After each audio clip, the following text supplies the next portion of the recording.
It began as an innocent moment, an overheard whisper in a dimly lit palace corridor.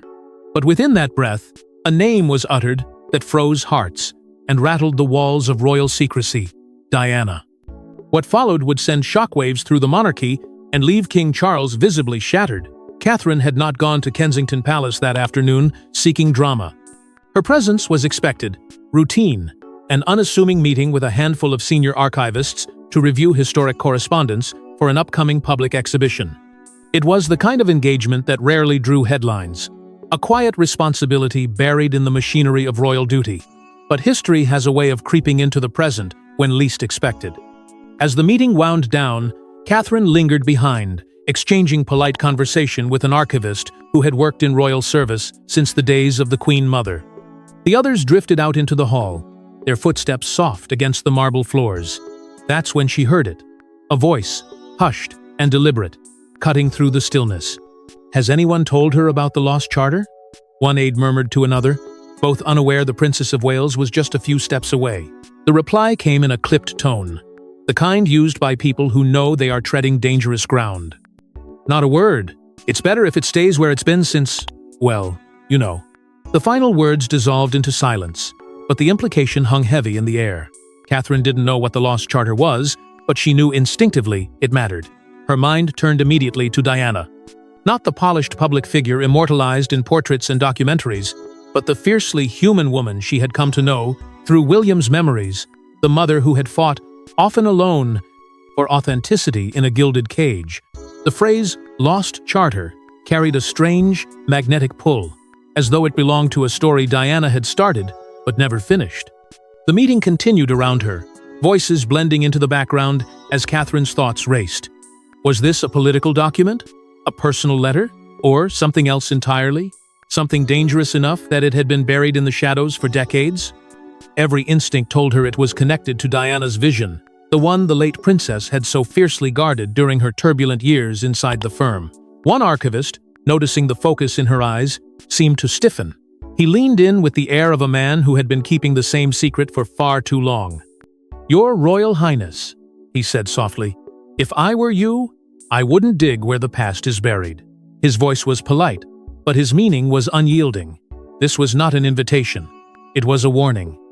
Yet, the warning had the opposite effect. The name, Lost Charter, looped in her mind like an unshakable refrain. The more she tried to dismiss it, the more it demanded her attention. Diana's story was not just history. It was a living force, one that had shaped William's life, her own marriage, and the monarchy itself. Could this charter be the missing piece, the unspoken truth that connected the woman Diana had been to the woman Catherine was becoming? In that moment, Catherine felt something shift. This was no longer about idle curiosity. It was about legacy, about the thread that tied mother to son, and past to present. Whatever the lost charter was, it had been deliberately hidden, and anything worth hiding inside a palace was worth finding. But Catherine could not unhear that whisper, and soon, the path she chose would force her to confront the one man who wanted this secret buried forever, her own father-in-law, the king. They said the room was sealed decades ago, a place where memories, letters, and royal artifacts slept undisturbed. Yet Catherine, armed with nothing but a faint clue, found herself before its heavy oak door, the air thick with the scent of history and danger. The whisper about the lost charter had not left her mind since that day in the corridor. It lingered like a low hum in the background of every engagement, every dinner, every formal smile she was required to give. In the privacy of her own thoughts, she began quietly tracing threads, old archive logs, staff rosters from Diana's years at Kensington, and procurement records that made no sense unless they were hiding something. Piece by piece, a trail emerged, leading her not to the bustling, well-documented halls of the palace, but to its forgotten underbelly. The entrance was hidden in plain sight, an unremarkable corridor that servants rarely passed through, the kind of place ignored by tourists and unseen by cameras. Behind an unmarked panel, she found a staircase leading downward. Each step seemed to echo louder than the last, as if announcing her arrival to ghosts that had been waiting decades. At the bottom was a thick, dust-covered door, reinforced with iron hinges. No nameplate, no indication of what lay beyond, only the faint scent of old paper seeping through its cracks. The lock was not modern, and Catherine had, through delicate persuasion, obtained a small brass key from a trusted archivist who had once served Diana. When the door swung open, the stale air rushed out like an exhalation, held far too long. Inside, the space was cramped but overflowing with history shelves lined with boxes, leather-bound folders, and parcels tied in fading ribbon.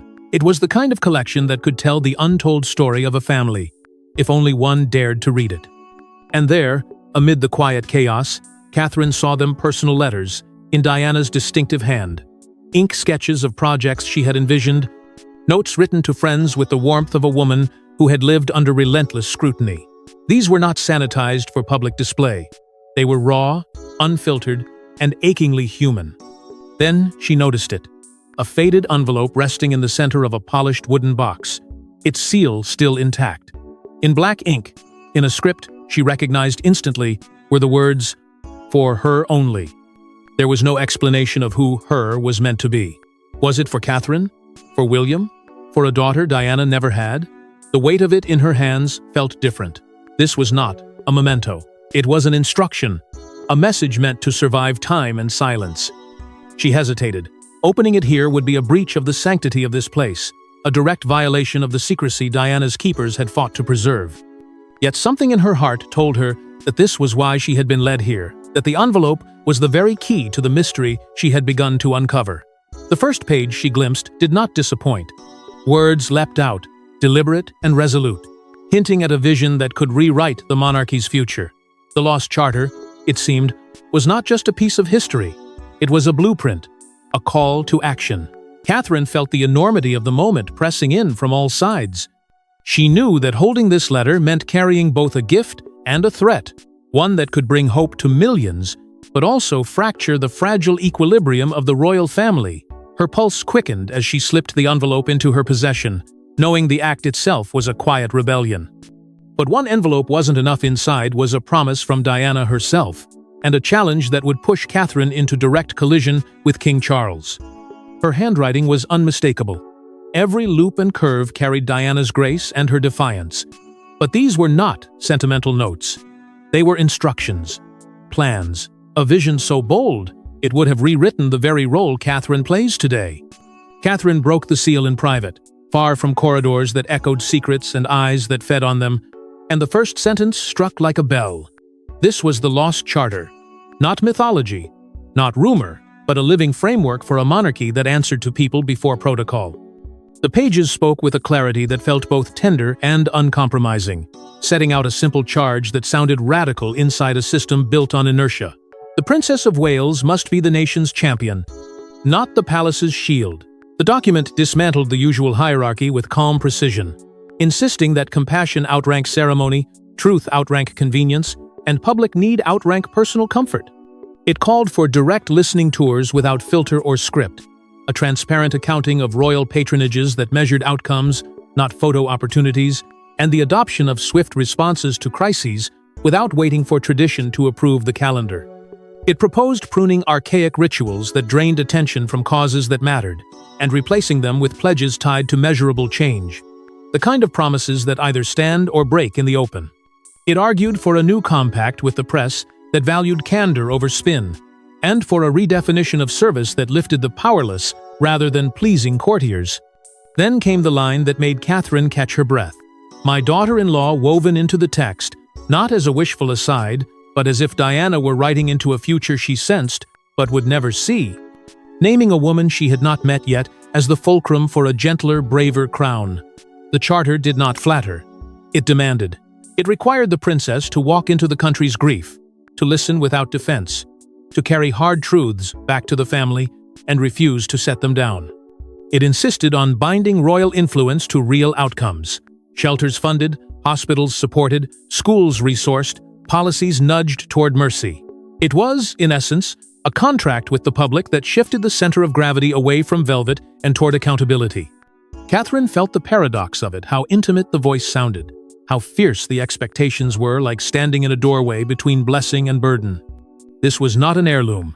It was a mandate. It would not sit safely in a glass case. It would demand a pulse, a spokesperson, a spine.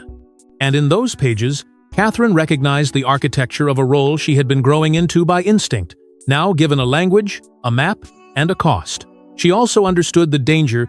Words with this much force do not merely inspire, they upend. They reorder alliances, threaten complacency, and expose the quiet calculations that keep palaces still. The charter was a beacon, but it was also a lever, and anyone who preferred the weight of silence would see it as a weapon. Catherine closed the final page with the certainty that she had crossed a threshold that could never be uncrossed, and a question rose that would not leave her. Who else had known, and who had chosen to bury it? And yet, the words that inspired Catherine also threatened to ignite a storm, because someone else had read them before, and had worked tirelessly to make sure they never saw daylight again. For years, he carried it in silence, the guilt, the resentment, and the fear of Diana's shadow. But when he learned Catherine now held the charter in her hands, King Charles knew the day he dreaded had arrived. The news did not come to him as a headline or a briefing. It arrived like the return of an old ache, the kind that settles behind the ribs and refuses to move. He had spent a lifetime trying to balance two irreconcilable truths: that Diana's memory belonged to the people more fiercely than his crown ever could, and that his reign required a steadiness, her legend constantly unsettled. In private, he admitted, what he could never voice in public, that the late princess's name could still turn crowds, bend narratives, and expose the monarchy's softest places. The lost charter, he understood instantly, was more than paper. It was leverage. It spoke a language the nation loved, the language of service without ceremony, of candor over ritual, of a Princess of Wales leading by conscience rather than choreography. He feared the arithmetic of it. Diana's words, plus Catherine's credibility, equaled a tide. Even a king could not hold back. Memories rose, unbidden and sharp. The arguments that started as misunderstandings and ended as headlines, the quiet apologies that arrived too late, the loss that rewrote him in ways he never fully admitted. He retreated to the one advisor who had known him before the weight of the crown, and in that guarded conversation, he let the mask slip. "If this is revealed," he said, "it will undo everything. Not merely schedules and protocols, but the delicate scaffolding that kept the past from devouring the present." The advisor spoke of prudence, of timing, of the need to absorb rather than resist. But Charles heard a drumbeat beneath the council: adapt or be eclipsed. He wrestled with a choice that cut both ways. To protect the institution meant tightening gates, dimming the light, treating the charter as contraband, and Catherine's resolve as a threat. To acknowledge Diana's final wish meant surrendering a measure of control and accepting a model of leadership that might shrink the throne while enlarging its purpose. He thought of William caught between blood and bond, and of the children who would inherit not only titles, but the story written about those titles. He imagined the headlines if he blocked the charter: tyrant, jealous, unyielding. He imagined the headlines if he endorsed it: humbled, repentant, transformed. Neither felt safe, both felt inevitable. So, he chose motion over paralysis. He would speak to Catherine privately, not as monarch to subordinate, but as a man who understood the cost of ghosts. He rehearsed words that might soothe without conceding, guide without smothering, and he instructed his office to clear a window in the calendar large enough for truth to breathe. But Catherine wasn't looking for permission. She was preparing for a moment the world would never forget. The invitation was simple. The mood was anything but. Behind the gilded doors of Windsor Castle, family members assembled not for celebration, but for a reckoning. And at the center stood Catherine, holding the charter that could split the monarchy in two. It was a gathering few had anticipated, and fewer still understood the true purpose of. The carefully worded summons made no mention of Diana, no reference to any document. Only that the Princess of Wales had requested the presence of the king, the Queen Consort, Princess Anne, the Prince of Wales, and a select handful of senior advisors for a matter of great importance to the crown. Yet every person entering that room could sense that this was not routine business. It was something deeper, more volatile. Catherine began with no theatrics, only a quiet strength that demanded attention. She did not linger on pleasantries. Instead, she laid the lost charter on the polished table, the parchment's edges weathered by years of concealment, and announced her intention. She would reveal Diana's vision to the public. Her voice carried no uncertainty. The words were steady, resolute, and laced with an authority that came not from title alone, but from conviction. For a brief moment, the room was silent, the weight of her declaration settling like a storm cloud. ready to burst. Charles was the first to respond, and his words were sharp, but not raised. He reminded her of the delicate balance the monarchy maintained, of the unseen currents of diplomacy, tradition, and public perception that could be disrupted with a single misstep. "If you take this to the world," he warned, "there will be consequences, irreversible ones. Not just for me, but for the institution itself." His tone was not a threat, but a plea buried beneath formality. Yet, the warning landed with the heaviness of inevitability. Camilla's unease was harder to hide. The charter, as Catherine had already shared with William in private, painted Diana as the eternal people's princess, a woman of the people whose vision of the monarchy was stripped of pomp, grounded in service, and free of the opulence Camilla herself had often been criticized for embodying. Every line of Diana's words seemed to strengthen Catherine's image, while casting a long, inescapable shadow over the queen consort's own place in history. William sat in a posture of restraint, his hands clasped, his expression unreadable. But inside, he was torn in two directions. He knew his father's fears were not unfounded. Public revelation of the charter could reshape the monarchy, destabilize carefully managed alliances, and reopen old wounds. Yet he also knew his wife's heart, and the truth that once stirred it was not easily silenced. He had always believed Catherine carried Diana's same instinct for connecting with people without barrier or pretense.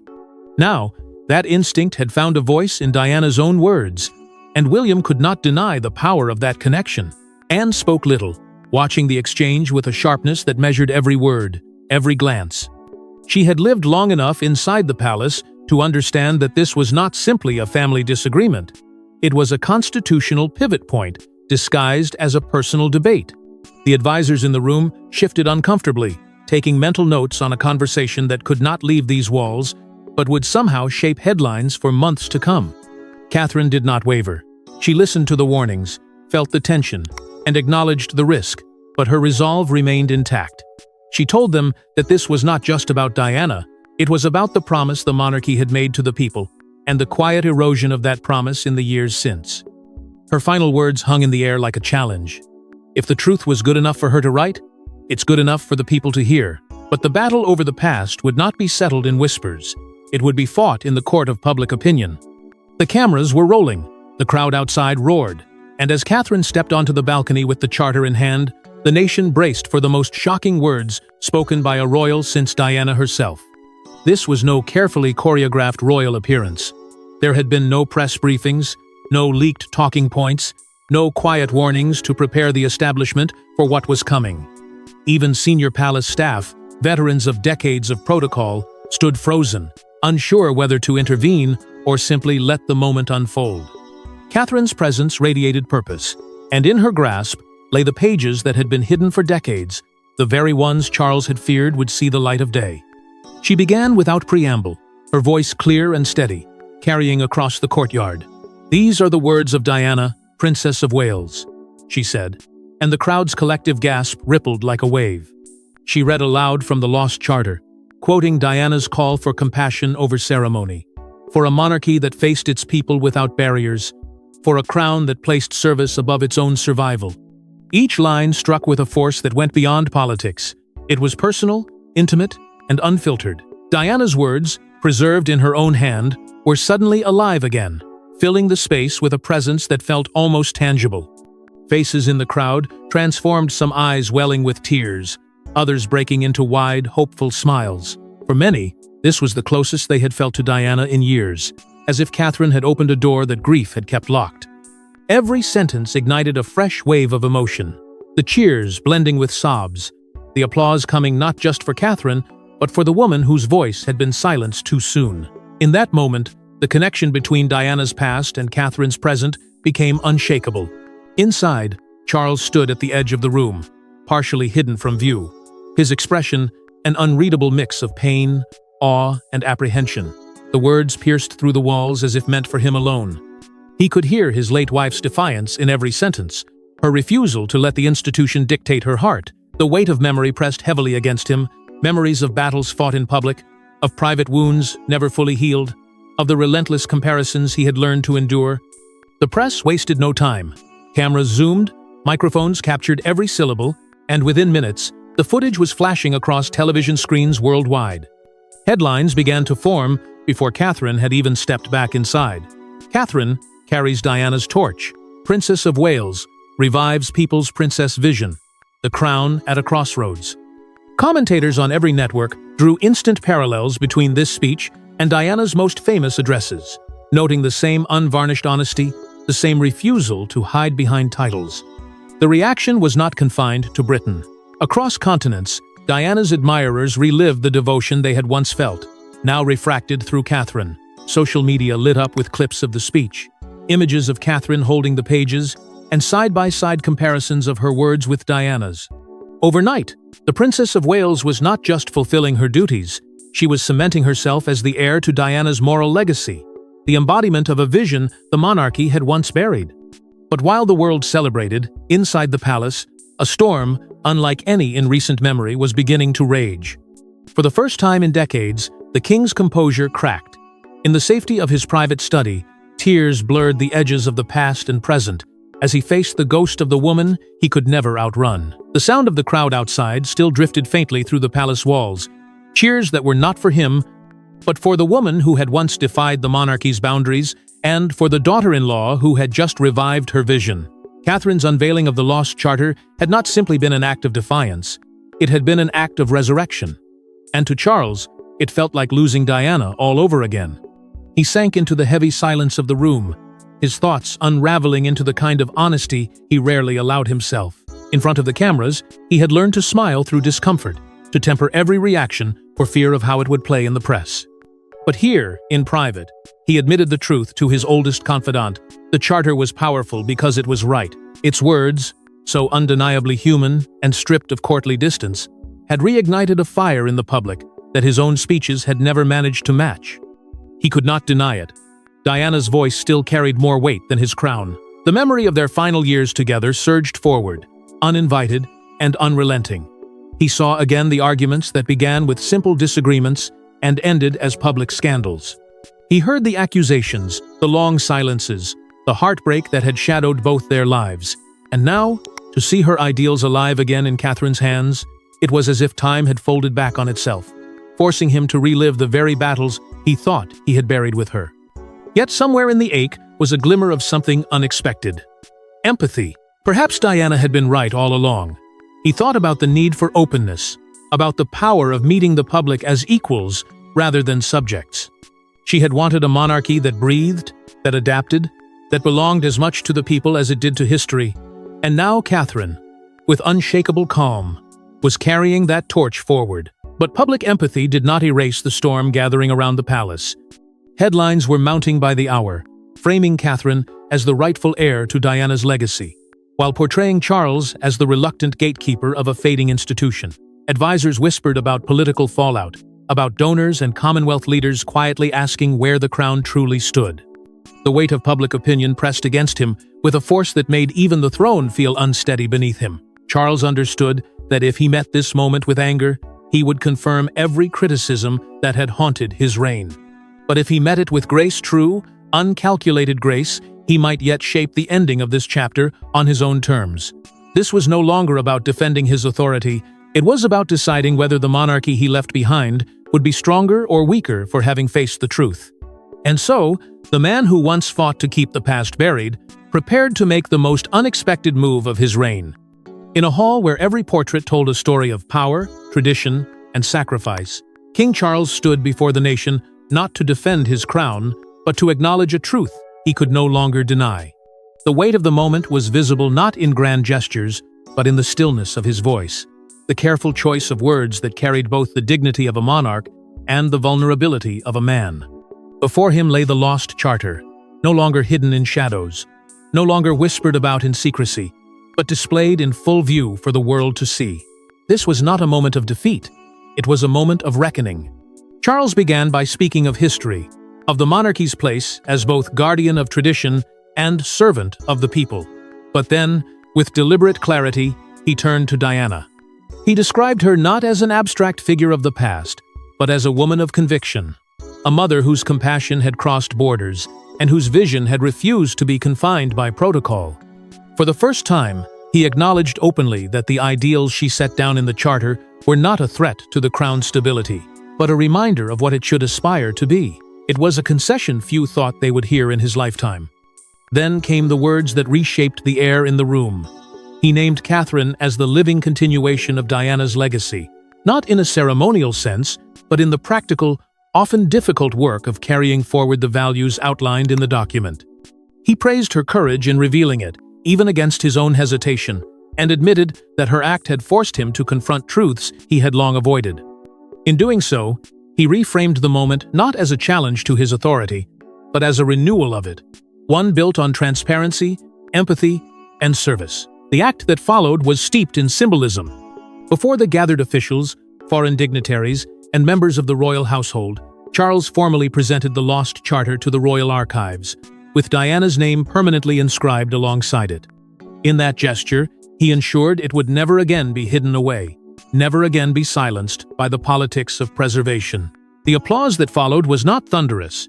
It was sustained, warm, and touched with something rare for a royal occasion: forgiveness.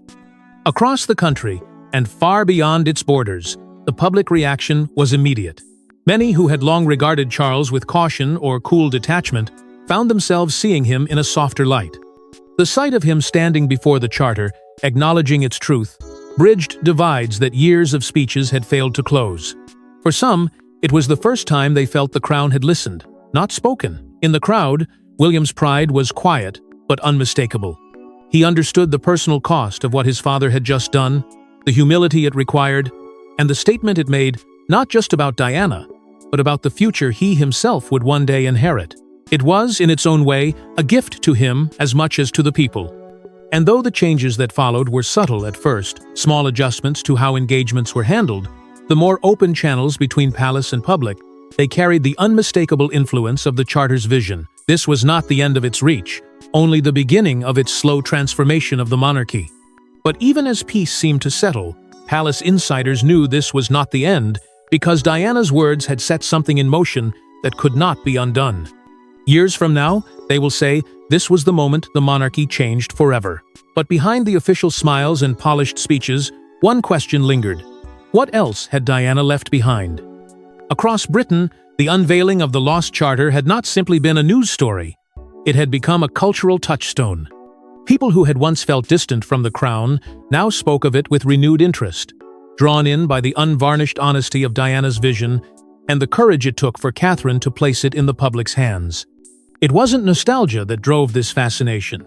It was the sense that, finally, the monarchy was confronting itself in the mirror and acknowledging what it saw. Catherine's standing within the royal family shifted in ways both visible and invisible. Publicly, she was celebrated as a bridge between eras, the woman who had not only honored Diana's memory, but had dared to act on it. Behind closed doors, her influence in palace decision-making deepened. Senior aides, who once viewed her as a symbolic figurehead, now recognized her as a strategist in her own right, someone capable of steering the institution toward relevance without abandoning its identity. It was a quiet transformation, but one that reshaped the balance of power within the royal household. The ripple effects spread through palace culture itself.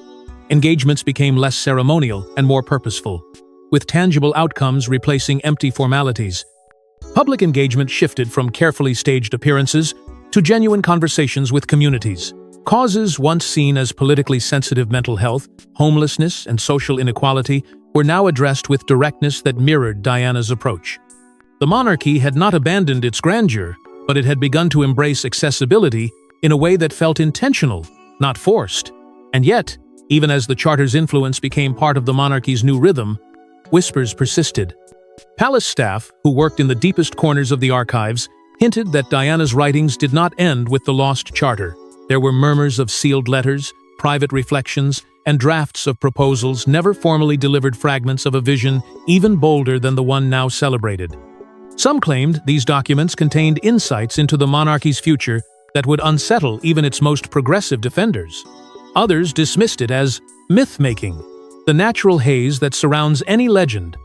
But for those who had seen what Catherine had already uncovered, the possibility was too intriguing to ignore. Speculation turned inevitably to the future, to George, Charlotte, and Louis. How would they carry the legacy of a grandmother they had never met, but whose influence touched every corner of their upbringing? Would George inherit not only the crown, but the mandate to rule with the same transparency, Diana had called for? Would Charlotte embody the spirit of service without vanity? Would Louis, in his own way, carry forward the family's most radical values? These questions did not demand immediate answers, but they hovered like a quiet promise over the next generation. Through it all, there remained an undeniable sense that Diana's spirit still moved within the monarchy's evolution. Not as a ghost of the past, but as an active presence in the decisions being made and the values being upheld. She had been gone for decades, yet her influence had only grown her ideals, now woven into the institution she once challenged. And as the sun set over Buckingham Palace, the story of the lost charter closed its first chapter, while the next waited in silence, somewhere deep within the archives. Thanks for watching. Don't forget to like and subscribe, and we will see you in the next one.